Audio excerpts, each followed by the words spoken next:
ಮಾಡ್ತಾ ಇದ್ದಾರೆ. ಬುದ್ಧದೇವ್ ಭಟ್ಟಾಚಾರ್ಯ ಅವರಿಗೂ ಕೂಡ ರಜೆ ಕೊಡುವಂಥ ವ್ಯವಸ್ಥೆ ಆಗ್ತಾ ಇದೆ ಪಶ್ಚಿಮ ಬಂಗಾಳದಲ್ಲಿ ಅಂತ ಕಾಣ್ತಾ ಇದೆ. ಇದೆಲ್ಲ ಏನು ತೋರಿಸ್ತದೆ ಅಂತ ಹೇಳಿದರೆ, ಇವತ್ತು ಬದಲಾವಣೆ ಆಗಬೇಕಾದಂಥದ್ದು ಅದು ಇಡೀ ರಾಷ್ಟ್ರದಲ್ಲಿ ಬದಲಾವಣೆ ಆಗಬೇಕು ಅಂತ ಜನ ಬಯಸ್ತಾ ಇದ್ದಾರೆ. ಕೇಂದ್ರದಲ್ಲಿರುವಂಥ ಕಾಂಗ್ರೆಸ್ನ ನೇತೃತ್ವದ ಸರ್ಕಾರ ಏನಿದೆ, ಅತ್ಯಂತ ಭ್ರಷ್ಟ ಸರ್ಕಾರ ಅಂತ ಹೇಳುವಂಥದ್ದು ಇವತ್ತು ಜಗಜ್ಜಾಹೀರಾಗಿ 2G ಸ್ಪೆಕ್ಟ್ರಮ್ ಹಗರಣ ಇರಬಹುದು, ಅಥವಾ ನಮ್ಮ ಕಾಮನ್ವೆಲ್ತ್ ಗೇಮ್ಸ್ ಹಗರಣ ಇರಬಹುದು, ಇನ್ನೂ ಹಲವು ನಮ್ಮ ಕಣ್ಣ ಮುಂದೆ ಇವತ್ತು ಭಾಳ ಸ್ಪಷ್ಟವಾಗಿದೆ. ಅದರ ದ್ಯೋತಕವಾಗಿ ಈ ಎಲ್ಲ ಬದಲಾವಣೆಗಳು ಇವತ್ತು ಸರಿಯಾಗಿ ನೀವು ಒಂದು ಪ್ರಶ್ನೆ ಕೇಳಿದ್ರಿ ಹಮೀದ್. ತಮಿಳುನಾಡಿನಲ್ಲಿ DMKಗೆ ಸೋಲಾಗ್ತಾ ಇದೆ ಅಂತ ಹೇಳಿದರೆ ಅದರಲ್ಲಿ ಒಂದು ಪಾಲು ಕಾಂಗ್ರೆಸ್ಸಿಗೂ ಕೂಡ ಇದೆ ಅಂತೇಳಿ. ಯಾಕೆಂದರೆ ನಾನು ನೆನಪಿಸಿಕೊಡ್ಲಿಕ್ಕೆ ಬಯಸ್ತೇನೆ, ಈ 2G ಸ್ಪೆಕ್ಟ್ರಮ್ ಹಗರಣದಲ್ಲಿ ಇವತ್ತು ಕಾಂಗ್ರೆಸ್ನವರು ಭಾಳ ಸ್ವಲ್ಪ ಹೊಗಳಿಕೆ. ಒಂದೇ ನಿಮಿಷ ನಾನು ಪೂರ್ತಿ ಮಾಡ್ತೇನೆ, ದಯಮಾಡಿ 2G ಸ್ಪೆಕ್ಟ್ರಮ್ ಎಲ್ಲ ಪ್ರಕರಣದ ತನಿಖೆ ಪೂರ್ತಿಯಾಗಿ ನ್ಯಾಯಾಲಯದಿಂದ ತೀರ್ಪು ಬಂದಾಗ ಗೊತ್ತಾಗುತ್ತೆ ಜಯಚಂದ್ರ ಅವರೇ. ಕೊನೆಯ ಕ್ಷಣದವರೆಗೆ ಸನ್ಮಾನ್ಯ ಪ್ರಧಾನಮಂತ್ರಿಯವರು ರಾಜಾ ಅವರ ಪರವಾಗಿ ಪ್ರಬಲವಾಗಿ ವಾದ ಮಾಡಿದರು. ಕೊನೆಗೆ ಸುಪ್ರೀಂ ಕೋರ್ಟ್ನಿಂದ ಗದಾಪ್ರಹಾರ ಆದಮೇಲೆ ಉಪಾಯ ಇಲ್ಲದೆ ಅವರನ್ನು ಜೈಲಿಗೆ ಕಳಿಸುವಂಥ ಕೆಲಸ ಮಾಡಿದ್ರಿ.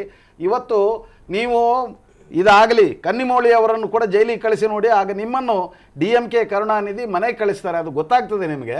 ಕೇಂದ್ರದಲ್ಲಿ ಕೂಡ ಶೀಘ್ರದಲ್ಲಿ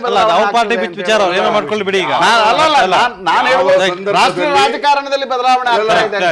ಏನ್ ಹೇಳ್ತಾ ಇದ್ರು ಬಿಜೆಪಿಯ ಸರ್ಕಾರ ರಾಜ್ಯದಲ್ಲಿ, ಕರ್ನಾಟಕ ರಾಜ್ಯದಲ್ಲಿ ಅಧಿಕಾರಕ್ಕೆ ಬಂದು ಇನ್ನೇನು 3 ತಿಂಗಳು 6 ತಿಂಗಳು ಅಂತ ಹೇಳ್ತಾ ಇದ್ದಂಥವ್ರು ಒಂದು ಸ್ವಲ್ಪ ಕಾಂಗ್ರೆಸ್ನವರು ಈಗ ಎಚ್ಚರ ಆಗುವಂತ ಒಂದು ಸಂದರ್ಭ ಸೂಚನೆ ಕಾಣ್ತಾ ಇದೆ.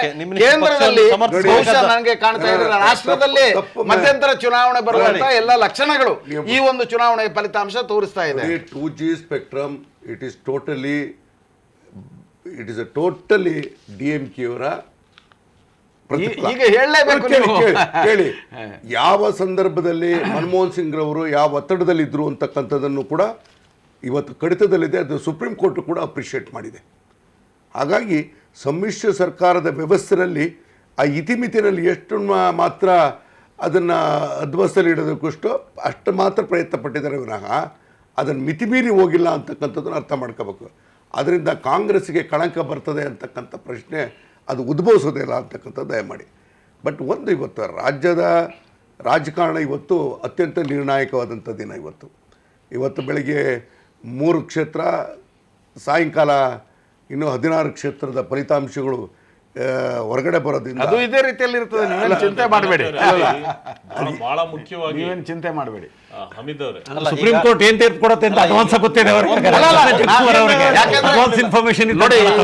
ಈಗಿನವರೆಗೆ ನಾಗರಾಜ್ ಅವರೇ, ಉಚ್ಚ ನ್ಯಾಯಾಲಯ, ಕರ್ನಾಟಕ ಹೈಕೋರ್ಟ್ ನಮ್ಮ ಪರವಾಗಿ ತೀರ್ಮಾನ ಕೊಟ್ಟಿದೆ, ಅದನ್ನು ಮರಿಬೇಡಿ. ಆಡಳಿತ ಯಂತ್ರ ವಯಸ್ಸಾಗಿ ಇನ್ನೇನು ಸಮಯ ಮುಗಿದು ಬಂದರೂ ಕೂಡ ಆಡಳಿತ ನಾಯಕತ್ವ ಬದಲಾವಣೆಗೆ ಒಪ್ಪದೇ ಇರುವಂತ ನಿಮ್ಮ ಆದ್ರೂ ಕ್ರಾಂತಿಕಾರಿಗಳು ಅಂತ ಹೇಳಿ ನಾವು ಬದಲಾವಣೆ ಹರಿಕಾರರು ವಾದ ಮಾಡ್ತಾರೆ. ಧನಂಜಯ್ ಕುಮಾರ್ ಅವರು ಅದಕ್ಕೆ ಅವರು ಉತ್ತರ ಕೊಡ್ಲಿಕ್ಕೆ ಕಷ್ಟ ಆಗ್ತದೆ. ಅವರು ಪ್ರಧಾನಿ ಅಂತ ಮಾಡಿದ್ರಲ್ಲ, ಅವರು ಎಂತ ಸ್ಥಿತಿನಲ್ಲಿದ್ರು ಕೊನೆ ವರ್ಷಗಳಲ್ಲಿ ಅಂತ ಅವ್ರು ನಡೆಯಕ್ಕಾಗ್ತಿರ್ಲಿಲ್ಲ, ಯೋಚನೆ ಮಾಡಕ್ಕೆ, ಮಾತಾಡೋದಕ್ಕೆ ಎಲ್ಲ ಆಗ್ತಿರ್ಲಿಲ್ಲ ಅಂತವ್ರನ್ನ ಇಟ್ಕೊಂಡಿದ್ರು. ಅದು ಬಿಡಿ. ಆದ ಪ್ರಶ್ನೆ ಏನಂದ್ರೆ, ಜ್ಯೋತಿ ಬಸ್ ಅವರು 4 ಸರ್ತಿ ನನ್ನನ್ನು ಬಿಡುಗಡೆ ಮಾಡಿ ಅಂತೇಳಿ ಕೇಳಿದ್ರು ಕೂಡ ನಾವು ಬಿಡುಗಡೆ ಮಾಡಿರಲಿಲ್ಲ. ಮತ್ತು ಕೊನೆ ಒಳಗಡೆ ಅವರನ್ನ ಪಕ್ಷ ಬೇಡ ಅಂತ ಹೇಳಿಲ್ಲ, ವ್ಯಕ್ತಿಗಳ ಬೇಡ ಅಂತೇಳಿ ಹೇಳಿ ಕೊನೆ ಒಳಗಡೆ ಮುಖ್ಯಮಂತ್ರಿ ಸ್ಥಾನದಲ್ಲಿ ಅವ್ರು ಇನ್ನೂ 5 ವರ್ಷ ಮುಂದುವರಿಬಹುದಂತ ಸ್ಥಿತಿನಲ್ಲಿ ಕೂಡ, ಇನ್ನೂ 10 ವರ್ಷ ಮುಂದುವರಿಬಹುದಂಥ ಸ್ಥಿತಿನಲ್ಲಿ ಕೂಡ ಅವ್ರು ಬಿಟ್ಕೊಟ್ರು. ಮತ್ತು ಪ್ರಧಾನಮಂತ್ರಿ ಸ್ಥಾನ ಅವ್ರು ಬಿಟ್ಕೊಟ್ಟಿದ್ದು ಅವೆಲ್ಲನೂ ಕೂಡ ನಾನು ಇಲ್ಲಿ ಹೇಳೋಕ್ಕೆ ಹೋಗುವಂಥ ಅಗತ್ಯ ಇಲ್ಲ. ನಮ್ಮ ಇದರಲ್ಲಿ, ನಮ್ಮ ಪಕ್ಷದಲ್ಲಿ ಇವತ್ತು ಪ್ರಕಾಶ್ ಕಾರತ್, ಸೀತಾರಾಮ್ ಯೆಚೂರಿ, ಇಡೀ ದೇಶದ ಒಳಗಡೆ ಯಾವ ಪಕ್ಷದಲ್ಲಿ ಅಂಥ ಯುವ ನಾಯಕರಿದ್ದಾರೆ ಸ್ವಲ್ಪ ದಯವಿಟ್ಟು ಹೇಳ್ಬಿಡಿ ನೋಡೋಣ. ಅದರಿಂದಾಗಿ ಆ ಜಡ್ಡುಗಟ್ಟಿರೋದೇನಿದೆ, ಜಡ್ಡುಗಟ್ಟಿದ್ದು ಚಿಂತನೆ, ಜಡ್ಡುಗಟ್ಟಿದ್ದು ಮನುಷ್ಯ 30 ವರ್ಷ ಇರ್ಬೋದು, ಯೋಚನೆ ಮನುಷ್ಯ 30 ವರ್ಷ ಇರ್ಬೋದು, ಅದರ ತಲೆ ಒಳಗಡೆ ಜಡ್ಡುಗಟ್ಟಿದ್ದು ಯೋಚನೆ ಇರ್ಬೋದು.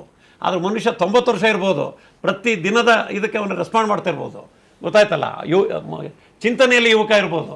ಆದರೆ BJPಯ ಚಿಂತನೆ ಇದೆಯಲ್ಲ, ಜಡ್ಡುಗಟ್ಟಿದ ಚಿಂತನೆ ಮತ್ತು ಸಂಪ್ರದಾಯವಾದಿ ಕಂದಾಚಾರಿ ಚಿಂತನೆ, ಅದ್ರ ಬಗ್ಗೆ ಯೋಚನೆ ಮಾಡಿ ಅವರು. Right, okay. ಈಗಾಗಲೇ ಸಂತೋಷ ನಿಮಗೆ ಇದ್ರೆ ನನಗೇನು ಆಕ್ಷೇಪ ಇಲ್ಲ. ಈಗ ನೀವು 2 ಕಡೆಯಲ್ಲಿ ಮನೆಗೆ ಹೋಗ್ತಾ ಇದ್ದೀರಲ್ಲ, ಅದರ ಬಗ್ಗೆ ಒಂದು ಸ್ವಲ್ಪ ಆತ್ಮನಿರೀಕ್ಷಣೆ ಮಾಡುವ ಇಲ್ಲ ಅಂತ ಹೇಳಿದ್ರೆ ರಾಜ್ಯದ ಉಪಚುನಾವಣೆಯನ್ನ ಗಮನಿಸ್ತಾ ಇದ್ರೆ, ರಾಜ್ಯದ 3 ಕ್ಷೇತ್ರಗಳ ಉಪಚುನಾವಣೆಯನ್ನ ಗಮನಿಸ್ತಾ ಇದೀವಿ. 3 ಕಡೆ ಕೂಡ ಈಗ ಬಂದ ಮಾಹಿತಿ ಪ್ರಕಾರ ಬಿಜೆಪಿಯೇ ಮುನ್ನಡೆಯನ್ನು ಕಾಯ್ದುಕೊಂಡಿದೆ. ಅದರ ಜೊತೆಗೆ ಇನ್ನು ಕಡಪ ಲೋಕಸಭಾ ಕ್ಷೇತ್ರದ ಚುನಾವಣೆ ಜೊತೆಗೆ 4-5 ರಾಜ್ಯಗಳ ಚುನಾವಣೆಯ ಮತ ಎಣಿಕೆ ಕಾರ್ಯಗಳು ಕೂಡ ಭರದಿಂದ ಸಾಗ್ತಾ ಇದೆ. ಅಲ್ಲೂ ಕೂಡ ಒಂದು ಸ್ಪಷ್ಟ ಚಿತ್ರಣವನ್ನು ಗಮನಿಸ್ತಾ ಇದೆ.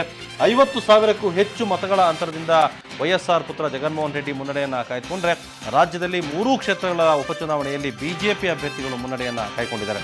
ಬಗ್ಗೆ ಇನ್ನಷ್ಟು ಮಾಹಿತಿ ಮಾತಾಡ್ತೀನಿ. 5 ರಾಜ್ಯಗಳ ಮತ್ತು 3 ಕ್ಷೇತ್ರಗಳ ಉಪಚುನಾವಣೆ ಬಗ್ಗೆ ಮಾತಾಡೋಣ. ಗಣ್ಯ ಅತಿಥಿಗಳು ನಮ್ಮ ಜೊತೆ ಇರ್ತಾರೆ. ಚರ್ಚೆ ಮುಂದುವರಿಸ್ತೀನಿ. ಅದಕ್ಕೆ ಮೊದಲು ಒಂದು ಚಿಕ್ಕ ಬ್ರೇಕ್.